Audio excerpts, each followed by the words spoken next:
Hello साथियों, मेरा नाम है सुरेश कुमार और देख रहे हैं मेरा यूट्यूब चैनल मिशन 100 क्लासेस में आपका बहुत बहुत स्वागत है। तो आइए, हमने 4.1 में कुछ प्रश्न छूट गए थे, दूसरे का चौथा प्रश्न तो वो हल कर लेते हैं, उदाहरण कर लेते हैं। इसके बाद 4.2 का हमने पहला प्रश्न कर लिया है, दूसरा प्रश्न हम अगले वीडियो में करेंगे। आज हम ये देख लेते हैं पुराने प्रश्न में जो एमपी बोर्ड 2024-25 में जो प्रश्न आने वाले हैं वो सभी कवर कर रहा हूँ। आपको एक्स्ट्रा करने की जरूरत नहीं है, मैं यहाँ करवा रहा हूँ, आप बस इनको सीखिए। कोई समस्या आती है तो आप मेरा नंबर या तो थंबनेल में रहता है या डिस्क्रिप्शन बॉक्स में नंबर रहता है, आप वहाँ से कॉल भी कर सकते हैं।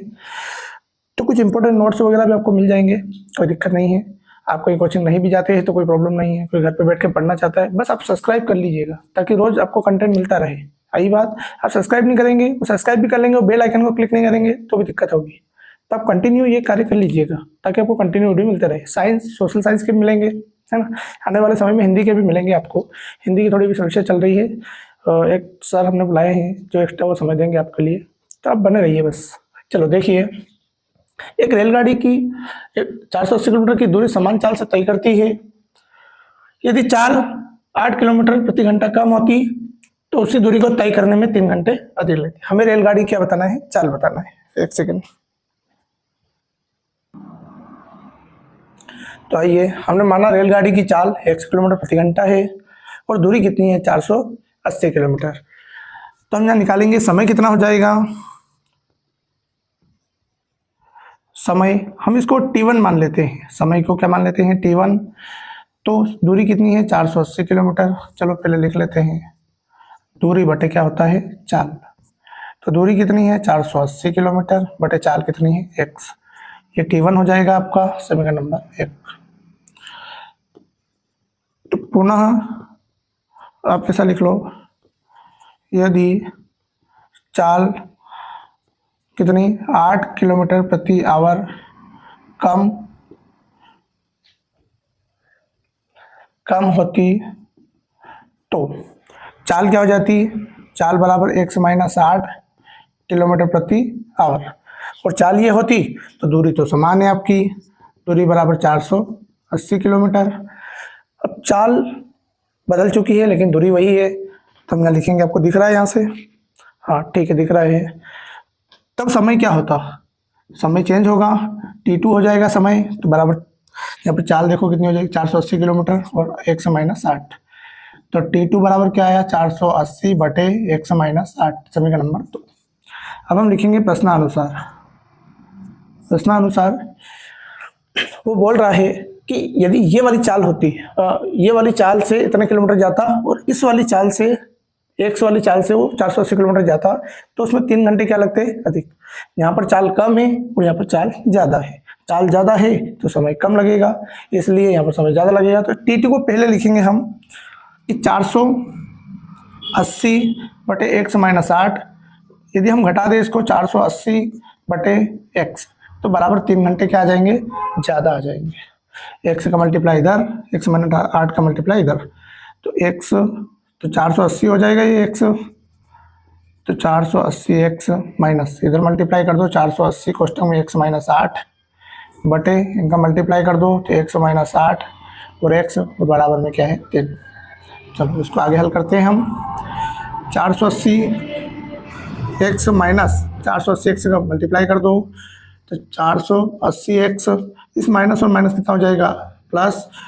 तो 8 0 8 8 कितना होता है, 64 का, 4 हासिल आया 6, 8 चौका 32 और 6 38। अब यहाँ पर देखो इसका मल्टीप्लाई इधर कर दो तो देखो ये क्या हो जाएगा, मैं यहाँ लिख रहा हूँ नीचे 1 से -8 और यहाँ 3x मल्टीप्लाई कर दो, ये 3 का मल्टीप्लाई इसमें कर देना x में। तो 480 यहाँ पर देखो ये दोनों कट जाएंगे तो कितना बचेगा, 38 40 बराबर ये क्या हो जाएगा, x का मल्टीप्लाई कर दो तो 3x का वर्ग माइनस 24x।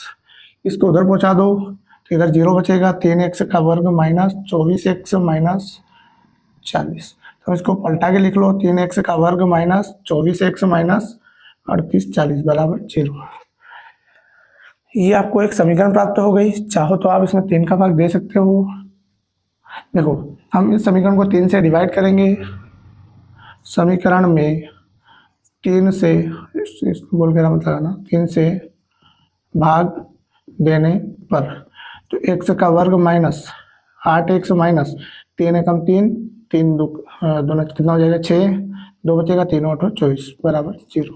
तो ये समीकरण बन गई हमारी। इस समीकरण को हम जब हल करेंगे तो हमको दो वैल्यू मिलेगी, एक्स के दो मान मिलेंगे। ये एक्स के दो मान ही क्या रहेंगे हमारे, इसमें से एक उत्तर रहेगा या दोनों उत्तर रहेंगे, हम चेक करेंगे। तो पहले इसका स्क्रीनशॉट ले लो, फिर हम करते हैं इसको आगे।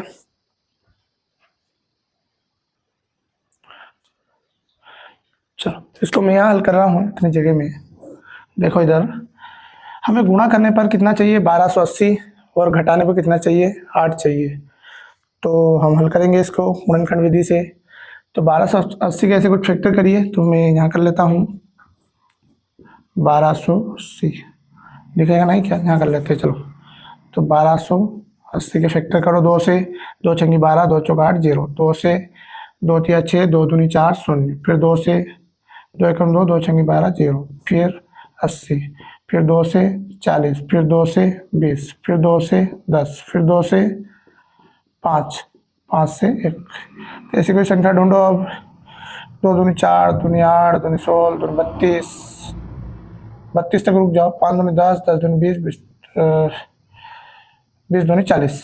ठीक है, 40 इंटू 32 ये 1280 होगा। तो हम यहाँ रख देंगे कि एक्स का वर्ग माइनस क्या रखेंगे, तो 40 माइनस 32, ये आपको क्या मिल जाएगा माइनस का, यहाँ पर एक्स माइनस का 1280 बराबर 0। तो एक्स का वर्ग माइनस 40x, ये माइनस का मल्टीप्लाई करेंगे अंदर, तो प्लस का 32x माइनस 1280 बराबर 0। मैं इसको मिटा रहा हूँ, ये आप नोटबुक में कर लिया करें साइड में, इसको सवाल में ना करें। चलो देखिए, यहाँ से कॉमन निकाल लो, यहाँ से कॉमन निकाल लो। तो मैंने यहाँ एक्स निकाल लिया, एक्स माइनस कितना बचा 40, और यहाँ पर प्लस का 32 निकाल लो, और एक्स प्लस 40 एक्स माइनस 40 लिख देना ब्रैकेट में, कोई दिक्कत नहीं, क्योंकि 32 कॉमन निकालोगे तो 40 ही आना है। चलिए एक्स माइनस 40 को मैंने बाहर निकाल लिया, तो एक्स प्लस क्या बचा 32, हम इसको 0 के बराबर रख देंगे। तो एक्स माइनस 40 बराबर 0 और एक्स प्लस 32 बराबर 0। एक्स बराबर क्या हो जाएगा 40 और एक्स बराबर क्या हो जाएगा माइनस का 32। अब आपको मालूम होगी कि चाल कभी भी क्या नहीं हो सकती, माइनस में नहीं हो सकती। अतः चाल हम क्या लेंगे, एक्स बराबर 40, हम इसको लिख देंगे चाल ऋणात्मक नहीं होती है ना, असत्य कथन है, असत्य कथन, चाल ऋणात्मक नहीं होती। हम एक्स बराबर क्या मान लेंगे 40, मैं इसको थोड़ा सा मिटा रहा हूँ यहाँ से। तो देखिए आप एक्स बराबर कितनी, तो हमें चाल ज्ञात करनी थी रेलगाड़ी की, तो रेलगाड़ी की चाल एक्स बराबर 40 किलोमीटर प्रति आवर, ये आपका क्या है आंसर। बिल्कुल सिंपल सवाल है, कुछ ज़्यादा कठिन है नहीं, बस यहाँ आपने जमा लिया तो ये आसानी से हल हो जाएगा। चलो उतार लो इसको, बाकी उदाहरण करते हैं। चलिए हम अगला सवाल करते हैं, बड़ा प्यारा क्वेश्चन है ये, ज्ञान जीवंती वाला। असल में इसमें सवाल जब पूछा जाता है द्विघात समीकरण में, तो इसमें 3 नंबर के ऑब्जेक्टिव एक नंबर को पूछते हैं, वैसे 5 नंबर के आते हैं इसमें से। तो हम थोड़ा देख लेंगे इसमें कि वो कैसे क्या पूछते हैं। 2 नंबर कभी प्रश्न पूछ लेता है वो। अब पहले क्या है, प्रतिबंध था कि आपको एक नंबर का है तो एक नंबर का ही पूछना है, लेकिन आपको प्रतिबंध हटा दिया गया है। तो थोड़ा सा हमको 3 नंबर 2 नंबर 4 नंबर सभी सवाल करना पड़ेंगे, तभी जाके आपको नंबर कवर होंगे। किसी को ये डाउट होगा कि सर ब्लूप्रिंट आएगा, तो ब्लूप्रिंट के भरोसे ना बैठे रहे साथियों। अभी मैं आपको बता देना चाहता हूँ, ब्लूप्रिंट आ चुका है। ब्लूप्रिंट में केवल नंबर आवंटित है, आपको स्पेशल कोई ऑब्जेक्टिव कितने आएंगे, प्रश्न कितने आएंगे, ये कोई आवंटन नहीं आने वाला है। तो आप मुगालते में ना रहिए, आप बस पढ़िए और अच्छे नंबर लाइए, इसके अलावा कोई ऑप्शन नहीं है। प्रश्न बैंक के भरोसे ना रहे कि प्रश्न बैंक में ब्लूप्रिंट आएगा, प्रश्न बैंक कब आएगी, कब ब्लूप्रिंट आना ही नहीं है ना। तो इस मुगालते में ना रहिए और अपनी अच्छी पढ़ाई करिए। चलो देखिए अगला प्रश्न। जान और जीवंती के पास कुल मिलाकर 43 कंचे थे, दोनों के 5-5 कंचे खो देते हैं। अब उनके पास कंचों की संख्या का गुणनफल 124 है। हम जानना चाहेंगे कि आरंभ में उनके पास कंचे कितने थे। अब मैं आपको बताना चाहता हूँ कि एक पहला व्यक्ति है, कोई दूसरा व्यक्ति है, उनके पास कंचों की संख्या कितनी है 45। मैं आपसे पूछना चाहता हूँ कि क्या इसके पास 10 होते तो इसके पास कितने होते, तो आप तुरंत बता देंगे 10 इसमें से घटा देंगे कितना बचेगा 35। मैं बोल दूँ इसके पास 20 थे तो इसके पास कितने रहेंगे, तो आप बोल दो सर 20 घटा दो इसमें से और क्या 25। मैं बोल दूँ इसके पास 25 है तो इसके पास कितने रहेंगे, तो सर 20 रहेंगे, इसमें क्या सोचने वाली बात।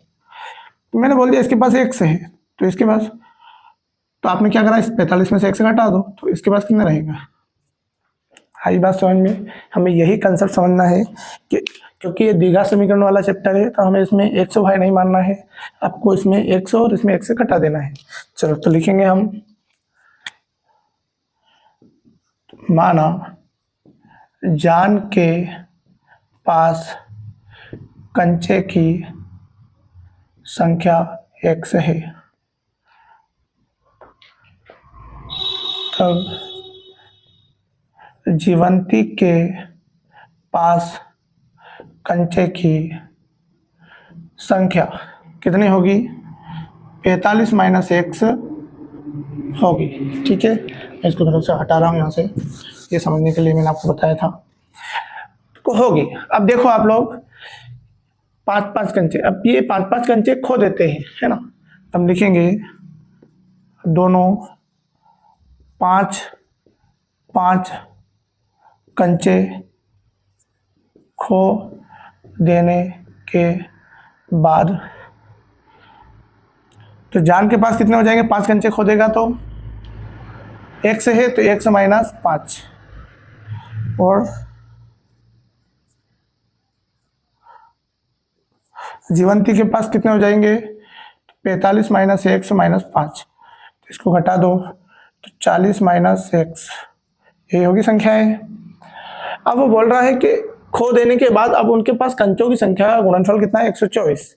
हम यहाँ लिखेंगे प्रश्नानुसार गुणनफल कितना हो जाएगा इनका, x माइनस 5 गुणनफल 40 माइनस x है ना, यही ठीक है, बराबर 124।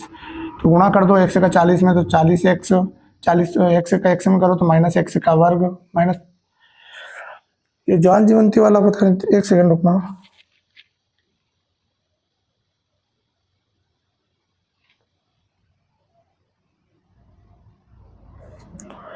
हाँ कोई दिक्कत नहीं, चलो करते हैं इसको। माइनस 5 का इसमें गुणा कर दो तो 200 हो जाएगा, 5 का x में प्लस x का वर्ग बराबर 124। तो जमा लो इसको, माइनस x का वर्ग, अच्छा माइनस x का वर्ग 2 बार है यहाँ पर, 2 कैसे आएगा मेरे को समझ नहीं आया, 40x माइनस x का वर्ग, हाँ ये ऐसा नहीं होगा, प्लस का ये 5x होगा, तो माइनस x का वर्ग प्लस 5x इसमें जोड़ दो तो प्लस का कितना हो जाएगा, 45x माइनस 200, इधर से माइनस 124 को ले आओ बराबर 0, तो माइनस x का वर्ग प्लस 45x माइनस 324 बराबर 0। समीकरण में माइनस से गुणा करने पर, माइनस से गुणा कर दो x वर्ग माइनस 45x प्लस 324 बराबर 0। आप यहाँ देखोगे गुणा करने पर 324 चाहिए, हाँ, और जोड़ने पर क्या चाहिए, 45 चाहिए, ऐसी कोई संख्या। तो हम ढूंढेंगे ऐसी कोई संख्या, तो कैसे ढूंढेंगे, हम पहले इसको इसे कर लेते हैं साइड में 324 का, तो 324 देखो यहाँ पर 2 से 2 दूनी 2 कम 2 चंगी 12, 2 दूनी 4, फिर 2 से 2 16, 2 कम 2, 3 से 27 बार, 3 से 9 बार, 3 से 3 बार, 3 से 1 बार, कर लो गुणा, 3 तिया 9, 2 दूनी 4, 4 तिया 12 और 12 तिया 36, तो 36 गुणित 9, और 36 प्लस 9 कितना होता है 45, तो ये हो जाएगा। तो आप यहाँ क्या रखोगे, x का वर्ग माइनस 36 प्लस 9 x प्लस 324 बराबर 0, तो x का वर्ग minus 36x minus 9x plus 324 बराबर 0। दिख रहा है आप लोगों को, ठीक है, मैं इसको हटा रहा हूँ, या आप रफ में करिए इसको। तो यहाँ से कॉमन निकाल लेना है, यहाँ से कॉमन निकाल लो, तो x कॉमन निकलेगा तो x माइनस कितना बचेगा 36, साथ में यहाँ से माइनस 9 कॉमन निकाल लो तो x माइनस बचेगा यहाँ पर 36, ठीक है। तो x माइनस 36 और x माइनस 9 बराबर 0, यहाँ बराबर 0 चल रहा है, तो 0 के बराबर रख दूँ तो x माइनस 36 बराबर 0, तो x बराबर कितना हो जाएगा 36, x माइनस 9 बराबर 0, तो x बराबर कितना हो जाएगा 9। आई बात समझ में। तो हमारे पास यहाँ पर दो उत्तर आए हैं x बराबर, और दोनों ही सत्य होंगे। अभी कैसे होंगे सत्य, चलो देखते हैं। तो जान के पास और जीवंती के पास कुल मिलाकर कंचे कितने थे 45, तो हम लिखेंगे उत्तर में x बराबर 36। तो जान के पास कंचों की संख्या 36 है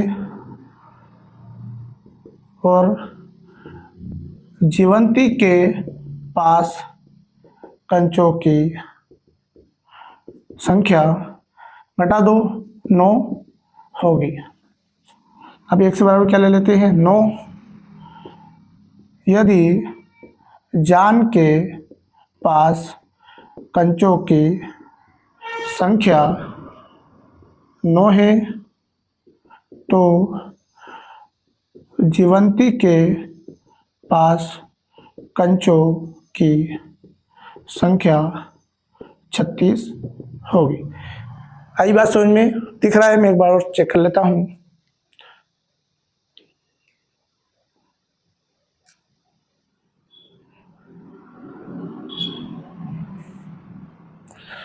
तो देखिए इधर x बराबर, यदि जान के पास 36 कंचे होंगे तो जीवंती के पास कितने होंगे 9, क्योंकि दोनों का योग कितना है 45। एक उत्तर हमारा 9 है। यदि जान के पास 9 कंचे होते तो जीवंती के पास 36 होते। दोनों उत्तर राइट है। हमें ये थोड़ी मालूम है कि एक के पास कितने हैं दूसरे के पास कितने हैं, ये तो हमें ज्ञात करना है। हमें ये फाइंड नहीं है कि एक के पास कितने कंचे हैं। तो यहाँ से आपको उत्तर मिले, यदि एक के पास 9 होंगे तो दूसरे के पास 36 होंगे, और यदि पहले के पास 36 जान के पास 36 होंगे तो उसके पास 9 होंगे, है ना। सीधी सी बात है। चलो उतार लो इसको।